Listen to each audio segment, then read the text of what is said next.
video lecture number 12, 2.1, Song of the Open Road by the poet Walt Whitman. Hello dear students and dear friends. In my last video lecture, I discussed the icebreakers of the poem Song of the Open Road and introduced you the poet Walt Whitman and the poem Song of the Open Road. I also explained you the important content of the poem and the free verse at the time of my last lecture. Today too, I will continue with the same poem Song of the Open Road, and we will study this poem line by line. Friends, this poem Song of the Open Road is a very motivating poem. The major themes of this poem are freedom, joy, and optimism. This poem encourages us to be true to ourselves and live a free life. It inspires us to explore the world using our own abilities. This poem tells us that comforts, complaints, criticisms, and fate are not the excuses for one's own inactions. This poem is told from a first person point of view. Means the poet or the speaker himself is speaking with the readers. The pronoun I is repeated 16 times in this poem. This shows that the poet himself is very confident about himself and he is very happy too. It also shows that or indicates that the poet knows himself very well. So, dear friends, let's start the discussion of the poem line by line. So, open your textbook of English and see the poem Song of the Open Road on page number 94, or you can also read the poem on the screen in front of you. We'll study the poem now line by line. First I will read the line, then I will explain the meanings of difficult words, and then I will explain you each and every line in detail. Song of the Open Road. Afoot and light-hearted, I take to the open road. Afoot here means being prepared or progressing or in preparation. Light-hearted means without cares or cheerful. Afoot and light-hearted, I take to the open road. Here the poet is well prepared and quite cheerful to take the open road. In other words, he is well prepared and starts the journey of life cheerfully. Dear friends, here the poet's journey of the open road physically is a metaphorical journey. It also indicates the poet's journey of life. Healthy, free, the world before me.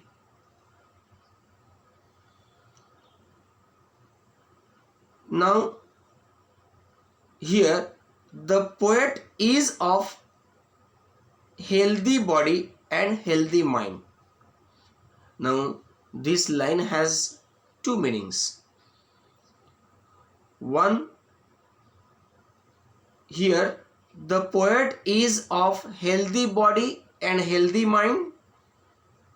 He feels strong enough to face the challenges on his way, and he has no restrictions for his journey. This is one meaning. Another meaning of this line is the world in front of the poet, where he leads his life, is healthy and free. It means that the world is very supportive to him and offers him unlimited opportunities in his life. The long brown path before me, leading wherever I choose.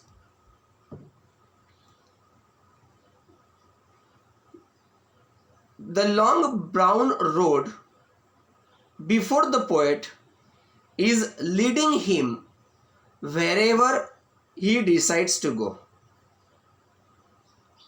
It means the poet himself controls his own journey. In simple words, the poet himself only is the in charge of his life, his destiny, his actions, his decisions, and the consequences in his life. Henceforth I ask not good fortune, I myself am good fortune. Here, the poet says that he does not have to pray for good fortune or good luck, because he is the maker of his own fortune and own luck. Now, here the word henceforth means from now on or hereafter. Henceforth, I whimper no more, postpone no more, need nothing. Again, here the word henceforth is used, means hereafter. Whimper means make a series of low, weak, and sad cries, especially with fear and pain. Henceforth, I whimper no more, postpone no more, and nothing, and need nothing. Here, the poet says that he will no longer cry or hesitate to do what he wants, because he needs nothing.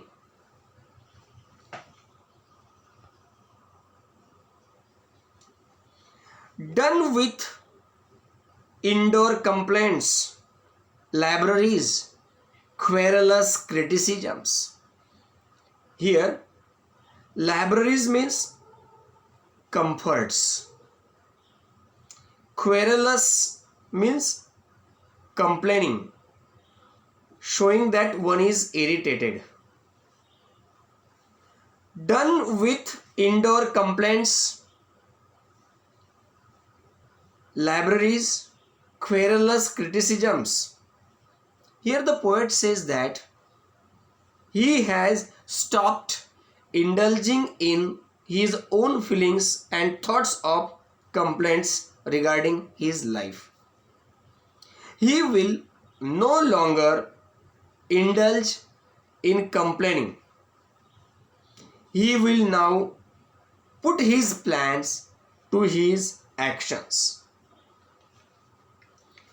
Strong and content, I travel the open road. Content. Content means here satisfied. Strong and content, I travel the open road. Here the poet says that he is strong and happy to be on the open road. The poet feels that he is strong enough to face all the problems of his life that may come in his way, and he will continue his journey with satisfaction. The earth that is sufficient. He says here that the earth is quite enough to provide for his needs. He says that the earth is fine as it is. Now see on next page.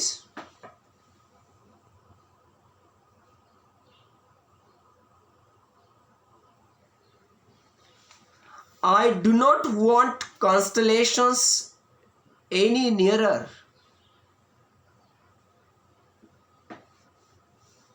Here constellations means fate or destiny, and second meaning of this word here is influential groups of people. So here the word constellation has two meanings. One, fate or destiny, and second, influential groups of people or powerful people. I do not want the constellations any nearer. Here the poet says that he does not need destiny or lucky stars to help him.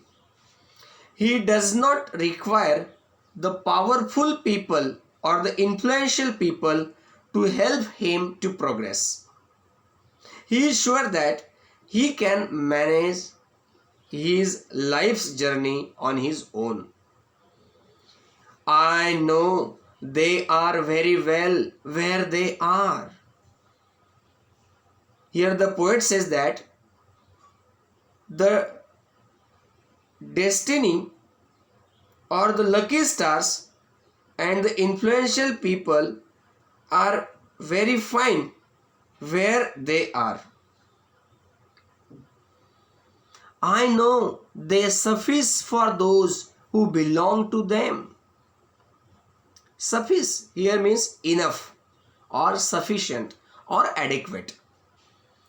Here the poet says that he knows that the destiny or the fate and these powerful groups of people or influential people are good enough for those who belong to them.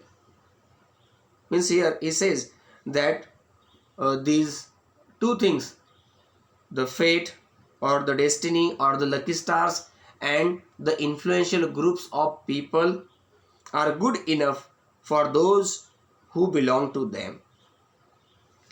I still here I carry my old delicious burdens. Now here see the contrast. Delicious means actually sweet and burden means stress or load. Usually the tension or the load cannot be sweet, but it is paradox. And old delicious burdens means sweet memories of the past. Still here I carry my old delicious burdens. In the last four lines here, the poet separates himself as a different kind of person. Still here I carry my old delicious burdens. Here the poet admits to all that he still carries and enjoys the burden of the sweet memories of the past. These may be the attachments and relationships. He calls them delicious burdens because they are very wonderful.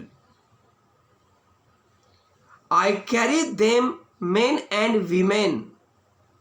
I carry them with me wherever I go.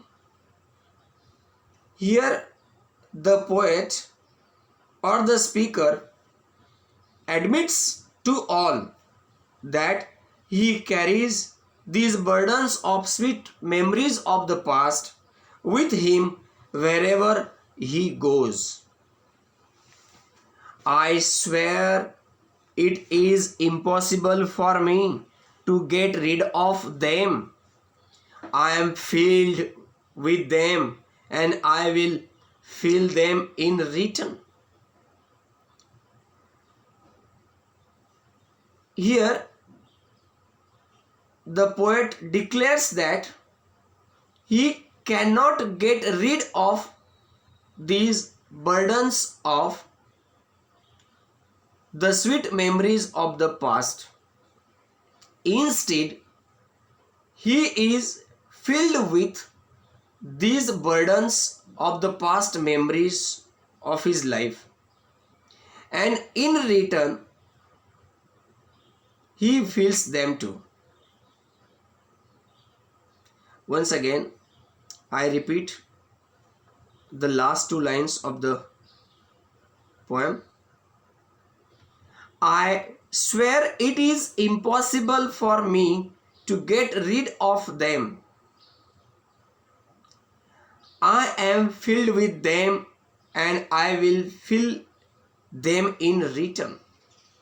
In these last two lines, the poet declares that he cannot get rid of these burdens of the sweet memories of the past.